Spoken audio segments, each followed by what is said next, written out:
ইউনূসের ভয়ে প্রাণ বাঁচাতে ভারতে আশ্রয় বাংলাদেশিদের। ত্রিপুরার সাব্রুমে গ্রেপ্তার বাংলাদেশি এক হিন্দু পরিবারের 5 জন সদস্য। বাংলাদেশের বর্তমান মোহাম্মদ ইউনূস সরকারের ভয়ে বাংলাদেশের সংখ্যালঘু হিন্দুরা অবৈধভাবে ত্রিপুরার ভারত বাংলাদেশের বিভিন্ন সীমান্তের কাঁটাতার পেরিয়ে ভারতে প্রবেশ করছে।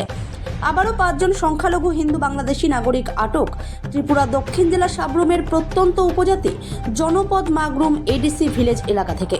বাংলাদেশের বর্তমান অন্তর্বর্তীকালীন সরকারের উপদেষ্টা মোহাম্মদ ইউনূসের ভয়ে ভারত বাংলাদেশ আন্তর্জাতিক সীমান্তের কাঁটাতারের বেড়া পেরিয়ে ভারতে অনুপ্রবেশ করে একই পরিবারের 5 জন সংখ্যালঘু হিন্দু সদস্য। সাব্রুম থানার পুলিশ গোপন খবরের ভিত্তিতে ভারতীয় সীমান্তরক্ষী বাহিনী বিএসএফ জওয়ানদের সহযোগিতায় মাগরুম এডিসি ভিলেজ এলাকা থেকে ওই 5 জন বাংলাদেশি সংখ্যালঘু হিন্দু অনুপ্রবেশকারীদের আটক করে সাব্রুম থানায় নিয়ে আসে। আটককৃত বাংলাদেশিরা হলেন সনাতন মিশ্র দে বয়স 35, তন্নি দে বয়স 25, নারায়ণী দে বয়স 57। এছাড়াও তাদের সাথে 3.5 বছর ও 2.5 বছরের 2 কন্যা সন্তানও রয়েছে। তাদের সকলের বাড়ি বাংলাদেশের রাঙ্গামাটিতে।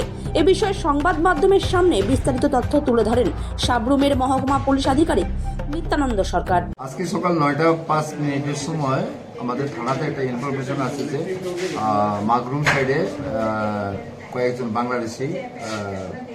বাংলাদেশ থেকে ক্রস করে আমাদের ত্রিপুরাতে এসছে। তো এই অনুযায়ী আমাদের এখান থেকে পুলিশ যায় এবং ওইখানে যে মাগরুম বিএসএফ ক্যাম্প আছে, বিএসএফ ক্যাম্প তাদেরকেও ইনফরমেশন দেওয়া হয় এবং জয়েন্টলি গিয়ে ওইখান থেকে আমরা 3 জন লোক, একটা জায়গাতে 3 জন লোককে পাই। সঙ্গে 2টা বাচ্চা ছিল, তাদের নাম হলো সনাতন মিশ্র দে বয়স হলো 35, আর তার স্ত্রী টুর্নি দে বয়স 25, আর তার মা হলো নারায়ণী দে বয়স 57, সঙ্গে 2 জন বাচ্চা আছে।